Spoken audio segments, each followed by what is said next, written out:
آج ہم بات کر رہے ہیں مشرق وسطیٰ کی جو تازہ ترین صورتحال ہے، خاص طور پہ جو ایران پر حالیہ اسرائیلی حملہ ہوا اس کے حوالے سے۔ جی ہاں۔ ہمارے پاس اینڈرو بٹرز کا ایک تجزیہ ہے اور وہ اس واقعے کو صرف ایک جھڑپ نہیں سمجھ رہے، بلکہ کہہ رہے ہیں کہ یہ جنگوں کی ماں کا آغاز ہو سکتا ہے۔ جی، یہ کافی آپ کہہ سکتے ہیں سنگین بات ہے، اور ان کا موقف بڑا واضح ہے کہ یہ حملہ ایران کو ایٹمی ہتھیار سے روکنے کے لیے نہیں تھا۔ اچھا، تو پھر؟ بلکہ ان کے مطابق یہ ایک وسیع تر نہ ختم ہونے والی جنگ چھیڑنے کی کوشش ہے، یعنی یہ فوری دفاعی ضرورت نہیں تھی۔ اوہ! اس کے پیچھے ایک خاص نظریہ ہے، وہ کہتے ہیں لیکوڈزم اور نیو کنزرویٹزم کا ملاپ۔ یعنی سخت گیر موقف اور فوجی مداخلت والی سوچ۔ بالکل، مقصد فوجی بالادستی ہے، امن نہیں۔ اور دلچسپ بات یہ کہ مضمون کہتا ہے خود اسرائیلی انٹیلیجنس بھی نہیں سمجھتی کہ ایران کوئی بم بنانے کے قریب ہے۔ اچھا، واقعی یہ تو بڑی حیران کن بات ہے۔ تو پھر اگر ایٹمی خطرہ اصل وجہ نہیں تو مصنف کے خیال میں اصل مقاصد کیا ہے اس حملے کے پیچھے؟ جی، وہ کئی چیزوں کی طرف اشارہ کرتے ہیں۔ مثلاً؟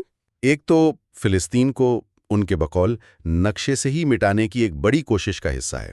دوسرا، غزہ میں جو ہو رہا ہے اور مغربی کنارے پر کنٹرول مضبوط کرنا۔ اور تیسرا، ایک ذاتی سیاسی زاویہ بھی ہے، یعنی بنجمن نیتن یاہو کی حکومت کی بقا۔ اچھا، یعنی ان کے اپنے سیاسی مسائل، کرپشن کے الزامات، جنگی جرائم کے مقدمات، تو جنگ ایک طرح سے توجہ ہٹانے یا بچنے کا ذریعہ؟ مصنف کا تو یہی خیال ہے۔ اب دیکھیں، وہ اسرائیل کی صورتحال کے بارے میں دو مختلف نظریے بھی پیش کرتے ہیں۔ جی؟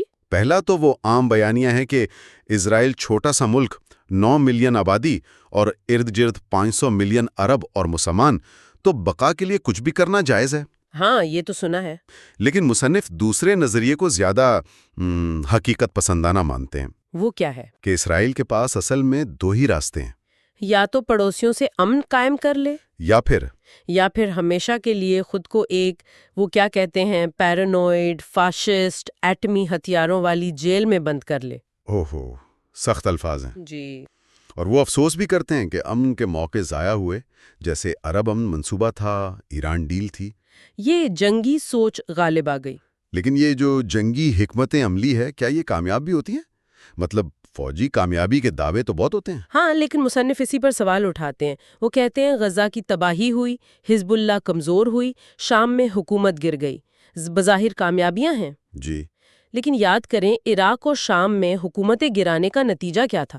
دہائیوں کی خانہ جنگی، داعش آ گئی، مہاجرین کا بحران جس نے یورپ تک کو ہلا دیا۔ بالکل، وہ تو ہم نے دیکھا ہے۔ اور تو اور مضمون میں یہ بھی ہے کہ خود اسرائیلی فوج مانتی ہے کہ 2 سال کی جنگ کے بعد حماس کمزور نہیں ہوئی، شاید مزید مضبوط ہو گئی ہے۔ اچھا، یہ تو پھر پوری حکمت عملی پر سوالیہ نشان ہے کہ آپ تشدد سے وفاداری نہیں خرید سکتے۔ کہتے ہیں جب آپ 2 جنگجو مارتے ہیں تو آپ 3 نئے پیدا کر دیتے ہیں۔ بہت اہم نکتہ ہے۔ تو ان کا موقف صاف ہے، تشدد اور ناانصافی سے سلامتی نہیں مل سکتی۔ اصل طاقت انصاف میں ہے، ناانصافی پر امن ٹک نہیں سکتا۔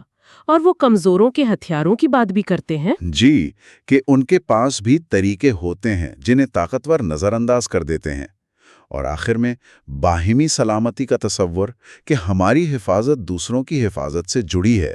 تو خلاصہ یہ ہوا کہ اینڈریو بٹرز کے مطابق یہ حملہ نظریاتی زیادہ ہے، دفاعی کم۔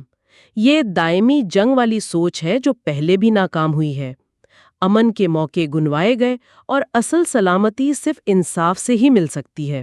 بالکل، اور یہ تجزیہ ہمیں ایک بہت بنیادی سوال پر لا کھڑا کرتا ہے۔ جی، وہ کیا؟ کیا خطے نے کوئی بھی، اسرائیل ہو، امریکہ ہو یا کوئی اور، اپنی سلامتی اور اپنی اقدار جیسے جمہوریت کو لمبے عرصے تک محفوظ رکھ سکتا ہے جب تک سب کے لیے انصاف اور سلامتی نہ ہو؟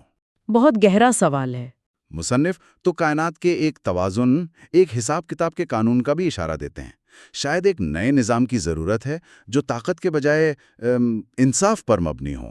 یہ سوچنے کی بات ہے۔